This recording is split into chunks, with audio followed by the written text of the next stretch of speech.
دوستوں نمسکار آداب، میں شبیر مومن، آپ دیکھ رہے ہیں نیوز درپن ٹی وی کی خاص پیشکش۔ 10 محرم کی جو تاریخ خاص تاریخ ہے، اس خاص تاریخ کے بارے میں خاص ہی ہستی کے پاس ہم بیٹھے ہیں۔ ہر طرح کی جانکاری ان کو بھرپور ہے، چاہے دھارمک جانکاری ہو، راجنیتک ہو یا سماجک ہو۔ آج ہم ان سے گفتگو کریں گے یوم عاشورہ 10 محرم کو کی تاریخی نقطہ نظر سے کیا حیثیت ہے۔ اصل میں محرم جو ہے 4 مہینے اسلام میں حرمت کے کہلاتے ہیں۔ حرمت کہتے ہیں جس میں کسی کو کشٹ نہ پہنچے یا اس کا احترام۔ محرم، ذی الحجہ، ذی قعدہ اور ایک رجب۔ اسی طریقے سے ہمارے سناتن دھرم میں بھی 4 ہی حرمت کے، ساون، بھادو، کوار، کاتا، 4 ہی ادھر ہیں، 4 ہی ادھر ہیں، یعنی میل کھاتا ہے اس سے۔ اب یہ 10 محرم یوم عاشورہ جو ہے، اس کی ایک تاریخی اعتبار سے بہت اہمیت ہے، چونکہ تاریخوں میں ایسا ملتا ہے کہ اللہ تعالیٰ نے اسی دن 10 عاشورہ کو قلم بنایا، آسمان بنائے، زمین بنائی، سمندر بنائے، اور اسی دن دنیا کا سلسلہ شروع کیا، اور اسی دن قیامت آئے گی، پرلے آئے گی۔ کیا بات میں جو بڑی بڑی ہستیاں گزری ہیں سنسار کے اندر، آدم علیہ السلام کا پیدا ہونا، آدم علیہ السلام کی توبہ قبول ہونا، آدم علیہ السلام کا پرتھوی پر آنا، حضرت نوح علیہ السلام کی جل پرلے کے بعد جودی پہاڑ پر کشتی کا رکنا، اور حضرت ابراہیم علیہ السلام کو نار نمرود سے نجات ملنا، ان کی پیدائش، حضرت یونس علیہ السلام کو مچھلی کے پیٹ سے نکلنا، حضرت یوسف علیہ السلام کو کنویں سے نکلنا اور انہیں بادشاہی نصیب ہونا،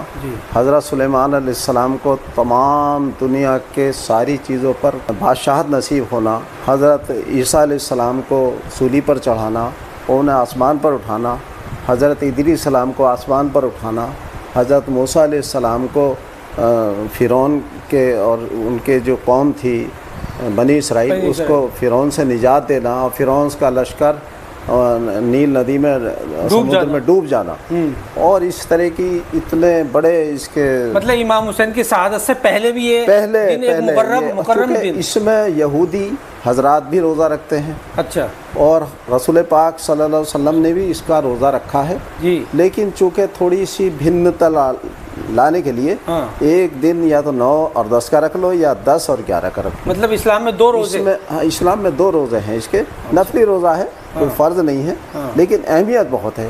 اس سے پہلے سے جب سے یہ چلا ہے سنسار، جب سے آدم علیہ السلام بھی 13، 14، 15 3 روزے یہ رکھتے تھے، تو روزے سلسلہ چلا رہا ہے۔ مار صاحب، ہم تو یہ سمجھ بیٹھے تھے، یا عام تر مسلمان یہ سمجھ رہے تھے اب تک 10 محرم کی جو تاریخ ہے، جو صرف امام حسین کی شہادت کے علاوہ اس کی کوئی اہمیت نہیں ہے۔ عام آدمی یہ سمجھ رہا تھا اب تک۔ آپ نے جو یہ تاریخ آدم علیہ السلام سے لے کر اور یہاں تک آپ پہنچے ہیں، اور ابھی کچھ اور پوائنٹس آپ کے پاس ہیں شاید، تو یہ تو بہت کام کی چیزیں ہیں۔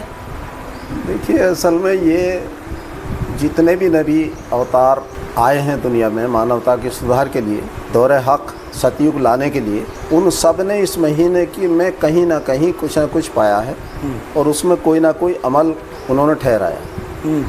اس میں اور جیسے بارش، پرتھوی پر سب سے پہلے بارش اس دن ہوئی، 10 محرم کو۔ کیا بات! یہ ایک ایسا دن ہے، حضرت یعقوب علیہ السلام جو یوسف علیہ السلام کے ویراگ میں نابینا ہو گئے تھے، ان کو آنکھ کی بینائی واپس آئی اس دن ہی، اور اسی دن، اور ان سے ملاقات ہوئی۔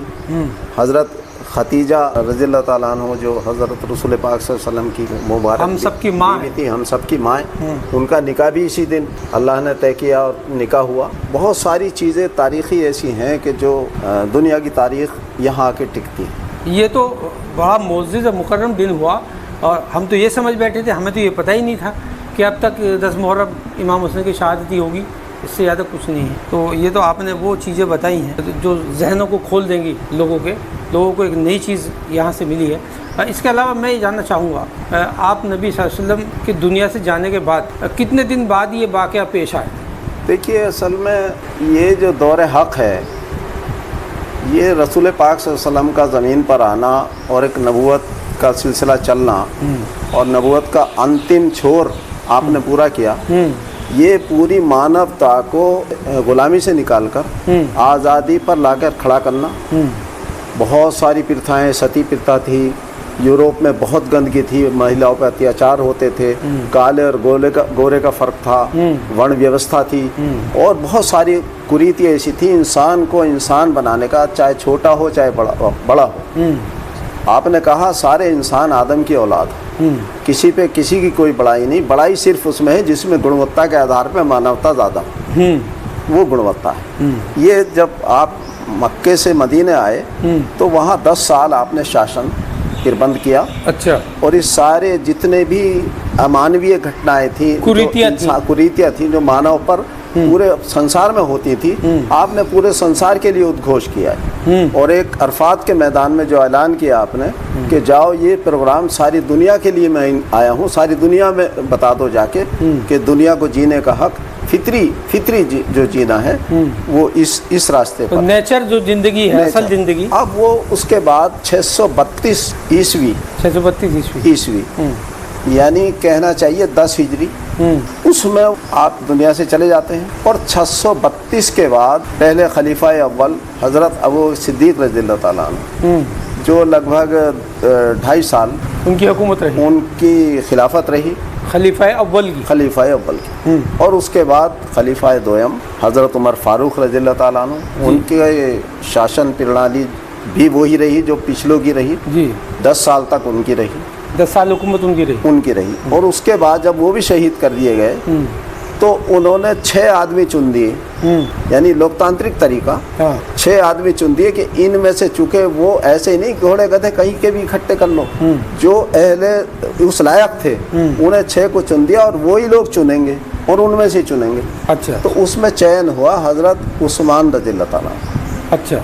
वो 12 साल खिलाफत पर रहे, 12 साल हुकूमत की, 12 साल। उसके बाद वो भी शहीद कर दिए गए। तो हज़रत अली रज़ियल्लाहु ताला अन्हु जो आपके चचाजाद भाई भी थे हुज़ूर पाक सल्लल्लाहु अलैहि वसल्लम के और आपके दामाद भी थे, वो खिलाफत के पद पर आए, जो लगभग 4.5 साल उनकी खिलाफत रही। अच्छा। और उनको भी शहीद कर दिया गया।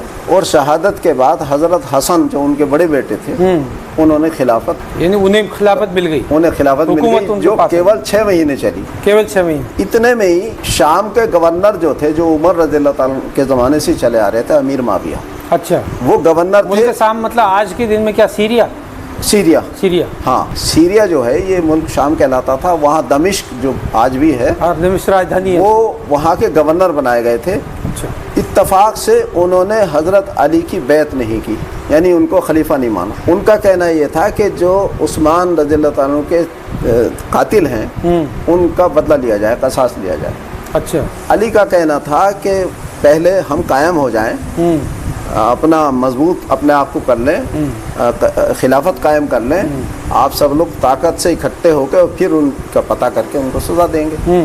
इसी बिना पर बीच के कुछ लोग ऐसे थे तत्व जो उन्हें शहीद करने वाले थे, वो कैसे बचें, इसलिए उन्होंने दोनों को टकराना चाहा, दोनों को मतलब आपस में दूरियां बढ़ा दी, कोई बात। और इसी वजह से जंग सफ़ीन वजूद में आई, जिसमें 70,000 आदमी शहीद, अमीर माविया रज़ियल्लाहु ताला अन्हु और हज़रत अली रज़ियल्लाहु ताला अन्हु के बीच। उसके बाद हज़रत हसन जब खिलाफत पर आए, फिर लश्कर कशी शुरू हुई। लेकिन उस लश्कर कशी के टकराने से पहले अमीर माविया रज़ियल्लाहु ताला अन्हु और हसन रज़ियल्लाहु ताला अन्हु के बीच में एक मुआहदा हो गया लिखित। अच्छा। कि आपको मैं खलीफा, एक संधि हो गई, आप जिसमें हज़रत अमीर माविया को इत्तफाक राय से सब ने खलीफा मान लिया, पूरे आलम इस्लाम के वो खलीफा मान ले गए। ठीक। और बाद में ये तय हुआ कि आपके बाद फिर जो है लोकतांत्रिक तरीके से डेमोक्रेसी, जिसे भी चाहेगी, लोग चाहेंगे, अच्छे लोग चाहेंगे, वो वजूद में आ जाएंगे। इसी बीच में हज़रत हसन का जहर देकर किसी न किसी कारण से वो इंतकाल हो जाता है। अब हज़रत अमीर माविया ने ये देखते हुए कि फिर दोबारा से वही पंगा, कुछ और भी लोगों ने राय दी कि जी फिर वही मारकाट शुरू होगी, यजीद को नॉमिनेट कर दिया, जो असल में इस्लाम जो था ना, इस्लाम का पैटर्न था सामंतवाद, पूंजीवाद और मलूकियत, बादशाही निज़ाम, इन सब को ख़त्म करके एक डेमोक्रेसी लाना था।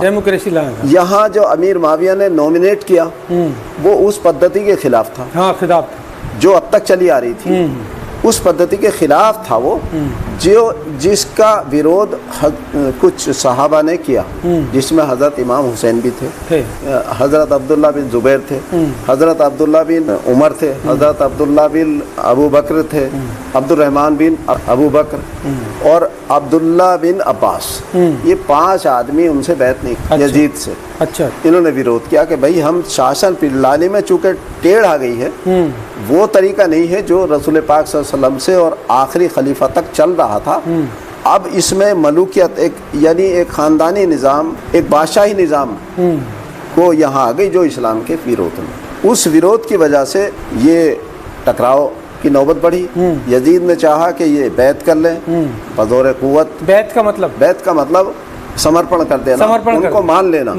उन्होंने कहा कि भाई हम इस तरीके से, अगर मैं जैसी शख्सियत जो नवासे रसूल कहलाते और हैं, अगर मैंने बैत कर ली तो फिर सारे संसार में ये पैगाम जाएगा कि इस्लाम भी ज़ोर ज़बरदस्ती का धर्म, चाहे जिसकी ताकत ज़्यादा होगी वो अपना डंडे से अपनी बात मनवा लेगा. इसलिए वही प्रक्रिया जो चलती चली आ रही, वो अगर प्रक्रिया नाफिज होती है तो मैं आपका साथी हूँ, अन्यथा मैं आपका विरोधी. इसीलिए अच्छा, अब उधर जितने, चूँकि हज़रत अली की जो राजधानी थी वो कूफा थी. अच्छा. इराक़ में ये कूफा है. कूफा इराक़ में. तो उनके चाहने वाले हज़रत हुसैन के भी चाहने वाले थे. तो उन्होंने जब ये देखा कि हज़रत इमाम हुसैन रज़ियल्लाहु ताला अन्हु ने उनसे बैत नहीं ली है यजीद से, तो उन्होंने खतूत भेजने शुरू कर दिए कि आप आ जाइए, हम आपके लिए तैयार हैं. मतलब लेटर्स भेजे बुलाने के लिए. 150 लेटर, उससे भी ज़्यादा. 150 से भी ज़्यादा. हाँ. और सब मौजिद वाले लोग थे. उन लेटर को देख के वो थोड़े से, वो भी यही चाहते थे, खुदगर्जी उनके पास नहीं थी बिल्कुल. वो यही चाहते थे कि जो निज़ाम अभी 50 साल कुल हुए हैं हुजूर सल्लल्लाहु अलैहि वसल्लम को गए हुए दुनिया से, भाई 632 में आपका विसाल हुआ, दुनिया से गए, और 681 में शहादत हुसैन हुई. 81 में. तो 50 साल में इतना बड़ा बदलाव हम बर्दाश्त नहीं कर सकते. लिहाजा वो चल पड़े. अब जब चले तो वहाँ पर नौमान बिन बशीर जो कूफे के गवर्नर थे, उन्होंने नरमी इख्तियार की. नरमी उनके हुसैन के लिए, क्योंकि वो एकदम से एक बहुत बड़ी शख्सियत थी. और नवासे रसूल थे और हक पर भी थे. ये पता जब यजीद को चला, उबैदुल्लाह इब्न ज़ियाद बसरे का गवर्नर था, सख्त आदमी था, उसको ही चार्ज दे दिया, उनको हटाकर गवर्नर उनको कर ज़ियाद को बना दिया और कहा कि आप बैत लीजिए फौरन, किसी भी कीमत पर बैत करिए, और बैत ना करें तो फिर अगला कदम भी आप जो पूरी ताकत जो चाहें उठाएं वो करें. उन्होंने हज़रत मुस्लिम को, अपने चचाजाद भाई को, पहले वहाँ के हालात पूछने के लिए भेजा था हज़रत हुसैन ने, लेकिन उनको भी कत्ल कर दिया गया. अच्छा. अब जब वहाँ आ गए तो आपने फिर भी अहिंसा का तो कोई मकसद ही नहीं था आपका हिंसा करने का. अहिंसात्मक दुनिया का पहला एक वारदात है कि इतनी बड़ी शक्ति से अपने आप को बचा लेते. 3 बातें आपने रखी कि भाई या तो मुझे, हुसैन ने 3 बातें रखी, या तो मुझे वापस जाने दो, मदीना वापस जाने दो. अच्छा. या मुझे किसी ऐसे मोर्चे पर जहाँ हक और बातिल, सत असत की युद्ध हो रहा हो, वहाँ भेज दो, वहाँ मैं काम करूँगा, मेरा मकसद कोई बड़ा बनना नहीं. या फिर ऐसा करो, मुझे यजीद से बात करा दो, यजीद से मिलवा दो, सीधे मिलवा दो. ठीक. अब दिक्कत ये थी कि यजीद से मिलने के बाद वो जो थैला था उनके पास खत का, 150-200 खत जो थे, वो सबका, अरे आज तलवार लिए खड़ा, कल खत भेज रहा था मुझे, तो फला बिन फला तू भी था, तूने खत नहीं भेजा था, वो सारी पोल खुल जाती पूरी. तो अब उनको कत्ल करना उनके लिए बहुत ज़रूरी हो गया, मजबूरी हो गया. वो तीनों बातें नहीं मानी गई. और आखिर ये हुआ कि मैदान करबला में एक एक करके जितने मर्द थे उन सबको शहीद कर दिया गया.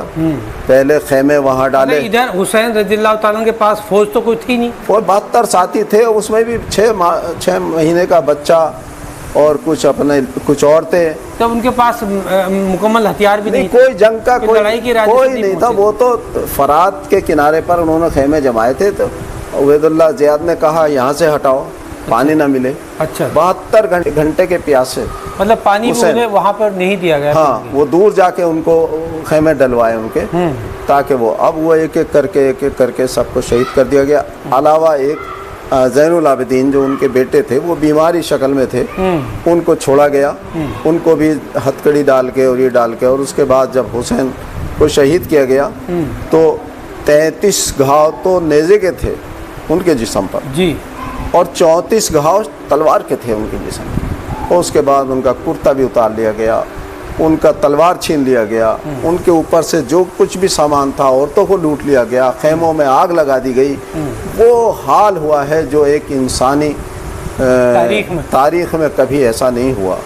और आखिर में फिर उसको 2-3 दिन वहाँ रखा गया, कूफे में उबैदुल्लाह ज़ियाद के पास, और उसके बाद फिर जलूस की शक्ल में और नेज़े पर आपका सर रख करके और पूरी जलूस, औरतें थीं, ज़ैनब जो उनकी बड़ी बेटी थी वो सब साथ में हैं, नबीज़ादियाँ थीं सारी साथ में हैं, और वो जो है दमिश्क तक वहाँ जाती हैं। रास्ते में लोगों को ये बता रखा था कि एक बागी कुछ लुटेरे थे जो हमारी हुकूमत को नहीं मानते थे, उन्होंने बगावत की थी, हमने अपनी ताकत से उनको शकीज दे दी है और उन लोग को पकड़ के जुलूस जो लेके चले, उन्हें ये पता नहीं था, बाकी लोगों को पता लगने नहीं दिया कि ये आले रसूल है। एक खातून छत पे से आई, आने के बाद तो जो कैदी थे उन्हें कहा तुम्हें कोई ज़रूरत है कि पानी की ज़रूरत है, पानी पिलाया, चादर दी और नीचे आके बोली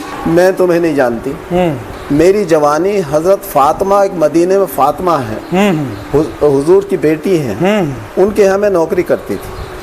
तो 2 हसन हुसैन बच्चे और एक ज़ैनब खेलती थी। क्या बात। मैंने सुना है कि हसन का तो इंतकाल हो गया, लेकिन हुसैन और ज़ैनब ज़रूर होंगी। मैं जानना चाहती हूँ, और मैंने तुम्हें पिलाया क्यों है? क्यों?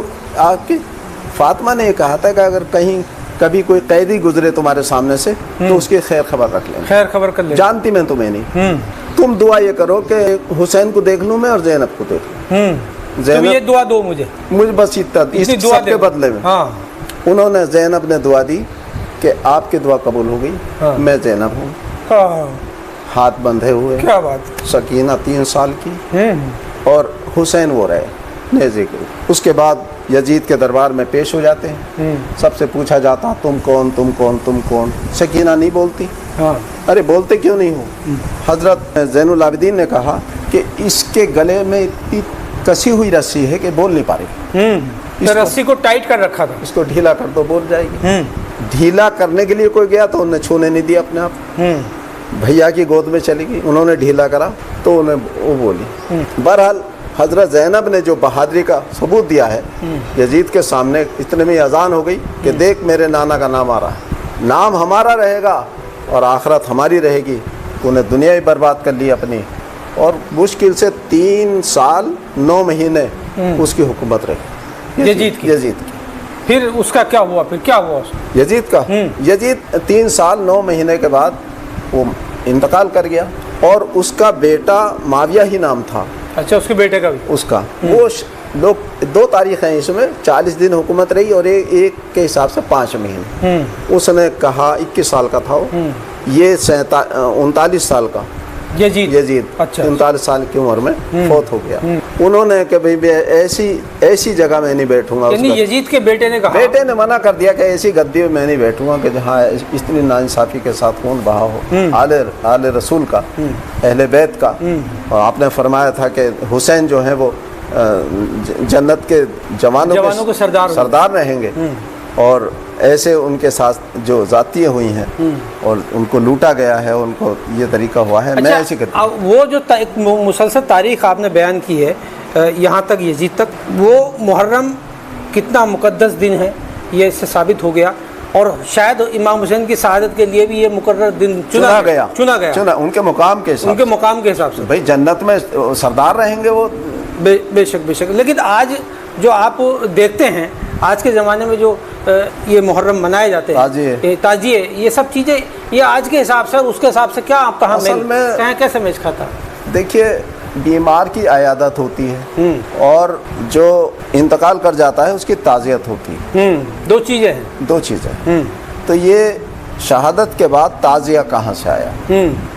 असल में ये केवल भारत में, यहाँ तक कि ईरान में शियान अली हैं वो भी नहीं मनाते। ताज़िया सिर्फ हमारे हिंदुस्तान अखंड भारत के हिस्सों में बनता है, और इसका कारण ये है कि तैमूर लंग एक बादशाह हुआ करता था, वो भी शिया, اور وہ ہر سال کربلا جاتے تھے. کربلا کا وہ ٹائم آیا تو محرم کا چاند تھی کہ بولے تیاری کرو وہاں کی. تو کچھ ان کے اراکین جو شاشن کے جو لوگ تھے انہوں نے کہا صاحب آپ کی بیماری کی وجہ آپ کے اجازت نہیں دے رہی کہ وہاں تک سفر کریں آپ. بولے ہمیں جانا ہے کہ تو پھر ہم ایسا انتظام کرے دیتے ہیں. اب جو اتنا بڑا دنیا کا مانا ہوا بادشاہ تھا, تمام دولت تھی, تو انہوں نے وہاں کا مقبرہ جو تھا اس کا ایک یہاں پر پراروپ تیار کیا, اس کا وہی پراروپ جو اور اچھا والا. اب تو یہ ویسی, اب وہ تو بادشاہ تھے عراق میں جو ہے اس کی شکل تیار کی. اور آپ بیماری کی وجہ سے, کمزوری کی وجہ سے وہاں نہیں جا پائیں گے, آپ اس کا درشن کر لیں, اسے یہی دیکھ لیں اور یہی دیکھ لیں, آپ کی وہ تمنا بھی پوری ہو جائے گی اور وہ جو حق ہے وہ مطلب ایک الٹرنیٹ. ہاں, اس کے بعد بادشاہ جو کام کرتا ہے, جیسے کپڑے پہنتا ہے ویسے عوام بھی اس میں فخر مانتی ہے. اس کے بعد یہ عوام نے بھی شروع کر دیا, چل نکلا پھر, اور چلتے چلتے وہ آج تک چل رہے. دیکھیے حسین کی شہادت کو بھلایا تو جا نہیں سکتا, اس کا طریقہ چاہے غلط اختیار کرے وہ صحیح اختیار کرے. اسے کتنی بھی دنیا بھی روکے گی تو یہ نہیں رکے گا نہیں. اس تاریخ میں آ کے تمام بیان بازی, تمام بھاشن, تمام عالموں کا, تمام چاروں طرف جو چرچا ہوتا ہے, آنسو بہنے کا سلسلہ وہ ہر سال تازہ ہو جاتا ہے. کل ملا کر یہ تاریخ جو آپ نے مختصر بیان کی, یہ تو دوستو یہ جو تاریخ ہے 10 محرم, یعنی محرم ایک مہینے کا نام ہے, اور یہ اسلامی سال کا شروعاتی پہلا مہینہ ہوتا ہے. اور پہلا مہینے کو ساتھ ساتھ یہ اتنا معزز دن ہے آدم علیہ السلام سے, کہ جو ہمارے سب کے ماں باپ ہیں پورے سنسار کے, ان سے لے کر آج تک یہ دن کی کتنی اہمیت ہے یہ بتائی ہمارے ماسٹر جاوید الجماں صاحب نے. اور اس کے ساتھ ساتھ آج کے پس منظر میں جو ہم دیکھتے ہیں اس میں یہ سب چیزیں جو ہم دیکھ رہے ہیں یہ کہیں نہ کہیں رسمی اعتبار سے بھی یہ دیکھی جا رہی ہیں, اور بہت مولانا اس کے بارے میں بیان بھی کرتے ہیں. کہاں تک صحیح ہے کہاں تک ہم اس بحث میں نہیں پڑھنا چاہتے, لیکن استھتی یہ ہے کہ جو آپ کو بیان کی گئی ہے. دوستو آپ دیکھتے رہیے نیوز درپن ٹی وی. جے ہند, جے بھارت.